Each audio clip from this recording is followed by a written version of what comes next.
तो इस वर्ष में जो 2 मास आते हैं, एक वैशाख का मास, एक माघ का मास, ये बड़ा मास रहता है।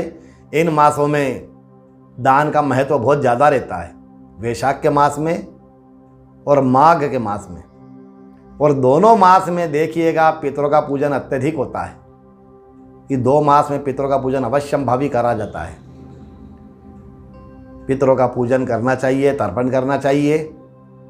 जिन जातक को, जिन भाइयों को, बहनों को, जिस परिवार में कोई परेशानी होती है पितरों के निमित्त, उनको पितृदोष जिनको रहता है, पितृदोष के लक्षण उनको समझ में नहीं आते हैं। मैं आपको बता देता हूँ, भोजन में बाल निकलना, घर में विवाद होना, छोटी छोटी बात का बतंगड़ बन जाना, बड़ी बात हो जाना, कोई बीमार रहना, घर में खूब कमाई आती नहीं है, आती है तो चली जाती है, रुकती नहीं है, बचत नहीं होती है, परेशानियाँ रहती है। घर में कोई मांगलिक कार्य में अविलंब आती है, मांगलिक कार्य में परेशानियाँ होती है, मांगलिक कार्य नहीं हो पाता है। तो इनके बाधाएं जो आती है पितरों के दोष के लक्षण रहते हैं।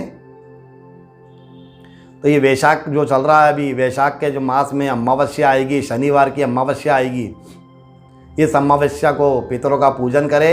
एक दिन पहले रात्रि जोगा दे। अपने घर की महिलाएं जो भी, उनसे जानकारी लेकर के आप रात्रि जोगे का आयोजन करें। दूसरे दिन शनिवार को शनि अमावस्या है, दूसरे दिन तर्पण करें, श्राद्ध करें, ब्राह्मण भोजन के लिए आमंत्रित करे, जोड़े से ब्राह्मण को बुलावे, उनके बालक बालिका हो तो उनको भी बुलावे, ताकि सब तरह की समस्याओं के समाधान से आपको परेशानियों से दूर होना पड़े। उनको यथाशक्ति जलदान, पददान, पात्रदान, वस्त्रदान, द्रव्य दक्षिणादान, अलग अलग तरह के दान देना चाहिए। इस मास में दान की बहुत महत्ता रहती है और पितरों के निमित्त दान अवश्य देना चाहिए। पितरों के निमित्त जो दान जाता है उनका व्यर्थ नहीं रहता है। पितृ कभी भी उस दान को स्वीकार करने के बाद कभी भी आशीर्वचन ना दे, ऐसा हो ही नहीं सकता है। हमारे बुजुर्गों ने, हमारे गुरुजनों ने, हमारे माता पिता ने जो जानकारियाँ दी है और जिस जानकारी से हम प्रत्यक्ष अवगत हुए हैं, उस जानकारी का हम आपको उल्लेख करेंगे कि जब पितरों का हम तर्पण करते हैं, पितरों के निमित्त हम दान देते हैं, पितरों के निमित्त हम श्राद्ध करते हैं, जो भी पूजन पाठ करते हैं, तो वो व्यर्थ नहीं जाता है। वो व्यर्थ नहीं जाता है किसी भी प्रकार से। जिस प्रकार से चंद्रलोक है, चंद्रमा का जो स्थान है, उसी प्रकार से पितृ का भी स्थान होता है। पितृलोक होता है चंद्रमा के ठीक जस्ट पास में होता है।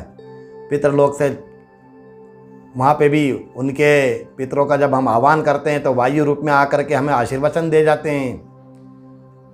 उनके निमित्त हम पूजन करते हैं, दान करते हैं, जलदान करते हैं। व्यर्थ नहीं जाता है। पितरों के बाद 2 डिपार्टमेंट है। ये 2 डिपार्टमेंट आपको बता दें आपकी जानकारी के लिए, आपको कोई बताता नहीं है लेकिन मैं आपको बता रहा हूँ। एक तो लक्ष्मी का वरदान और एक संतान का वरदान। पितरों के पास में किसी भी देवी देवता की पूजा में आशीर्वचन नहीं मांगेंगे आप। ये महादेव की पूजा हो, भोलेनाथ की हो, माता जी की हो, हनुमान जी की, विष्णु भगवान की, किसी भी देवी देवता की, आपके जो भी इष्ट है, किसी भी इष्ट की आप पूजन करें, उस पूजन में आप ये आशीर्वचन नहीं मांगेंगे। आशीर्वचन किस पूजा में मांगेंगे? पितरों का पूजन में मांगेंगे। क्या आशीर्वचन मांगेंगे? हमारे पुराने बुजुर्गों ने जब पूजा के करते, आपको स्मृति में याद हो तो देखिएगा आप क्या वचन मांगते हैं। गोत्रन्न वर्धनताम, हमारे गोत्र की वृद्धि हो। गोत्र की वृद्धि कब होगी? जब हमारे यहाँ संतान होगी।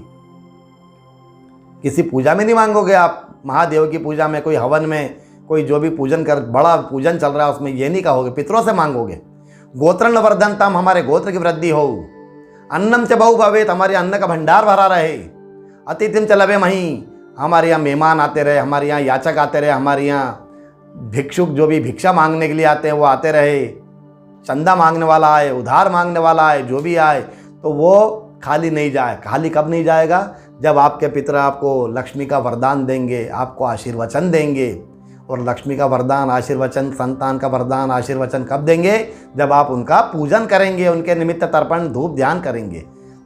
तो ये पितरों के पूजन में 2 डिपार्टमेंट उनके पास होते हैं, तो इसका आप थोड़ा सा स्मृति में रखें। इनका पूजन अवश्य करें।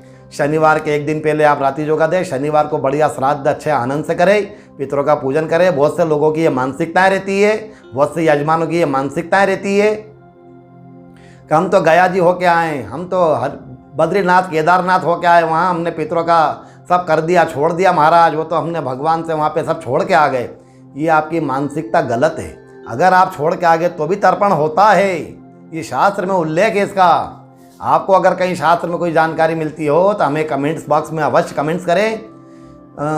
पितरों का तर्पण होता है, पितरों के निमित्त दान निकलता है। भले ही आपने छोड़ दिया, आप वहाँ छोड़ के आ गए, वहाँ पितरों का पूजन आपने विधि विधान से किया, तो आपने अपनी मानसिकता के लिए किया कि हमको इनको छोड़ना है। पितरों को ऐसा छोड़ा नहीं जाता है। 7 पीढ़ी तक एक शरीर का हमारा ब्लड में कुछ न कुछ अंश रहता है हमारे पितरों का। तो हमारे जो बाप दादाओं के खून में जो संस्कार रहते हैं वो हमारे शरीर में हमारे साथ 7 पीढ़ी तक चलते हैं। 7 पीढ़ी के बाद फिर दूसरी जो संतानें आती हैं उनके संस्कार चलते हैं। इस प्रकार से पितरों के ऋण से कभी भी उऋण नहीं हो सकते हो आप। पितरों के निमित्त जल का दान करें, पात्र का दान करें, जल से पात्र भरा हुआ, जूता चप्पल सैंडल छाता वस्त्र आदि दान करें। अन्न का दान का महत्व है। और ये शनि अमावस्या आ रही है, जिनको कोई शनि की दशा हो वो भी शनि से संबंधित दशा का इसमें दान कर सकते हैं। काले तिल का, काले चने का दान कर सकते हैं, तेल का दान कर सकते हैं। जिन जातकों को कोई परेशानी हो शनि से संबंधित, उनके बारे में हमने पूर्व में भी वीडियो बनाई है। पीपल के वृक्ष की हमने उसमें विधि बताई है कि शनि की जिनको दशा होती है, गारंटीड शनि की दशा 5 शनिवार अगर कर लिया तो उसको फ़र्क लगेगा। 1 शनिवार से उसको फीलिंग्स महसूस हो जाएगी। और जो धीर गंभीर बीमार रहते हैं उनके निमित्त भी आप लोहे के पात्र का दान कर सकते हैं। उनकी कोई समस्या हो, धीर गंभीर से संबंधित कोई समस्या हो, हर समस्या का समाधान होता है। इस पृथ्वी पर सभी समस्याओं का समाधान होता है। समस्या का समाधान अगर कोई आपको प्राप्त करना है तो समस्या का समाधान इसी पृथ्वी पर मिलेगा। हमारे ग्रंथों में, हमारे वेद पुराणों में, वेद की ऋचाओं में, इनके श्लोक में, इनके मंत्रों में सारी व्यवस्थाएं, सभी चीज़ का समाधान है।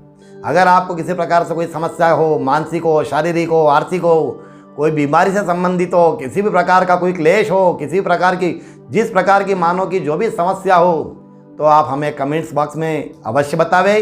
हम कोशिश करेंगे, गारंटीड उसका कार्य पूर्ण करेंगे।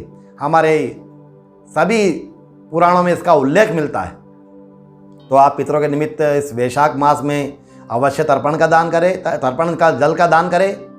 और जो तर्पण नहीं करते हैं उनका भी हम बता देते हैं कि तर्पण का जो नहीं करते हैं ब्राह्मण लोग, ब्राह्मणों को तर्पण अवश्य करना चाहिए। अगर नहीं करते हैं तो हमारे पितृ रुष्ट हो जाते हैं, हमारे रक्त का पान करते हैं। रक्त का पान मतलब हमारा खून पीना नहीं होता है। घर में क्लेश करवा देना, बीमारी देना, पैसा नहीं आना, परेशानियाँ आना, विवाह आदि नहीं होना। तो पितरों का पूजन करना चाहिए। पितरों के पूजन के बिना हमारी गति नहीं है। तो आपको मैंने जो जानकारी दी, अगर जानकारी आपको अच्छी लगी हो तो कृपया इसको वीडियो को शेयर खूब करें, कमेंट्स करें, कमेंट्स बॉक्स में हमें कमेंट्स करें कि आपको ये जानकारी कैसी लगी। लाइक करें, शेयर करें और जो भी कोई समस्या हो तो कमेंट बॉक्स में हमें बता दें। सभी को सादर जय श्री कृष्ण। स्वस्थ रहो, व्यस्त रहो, मस्त रहो।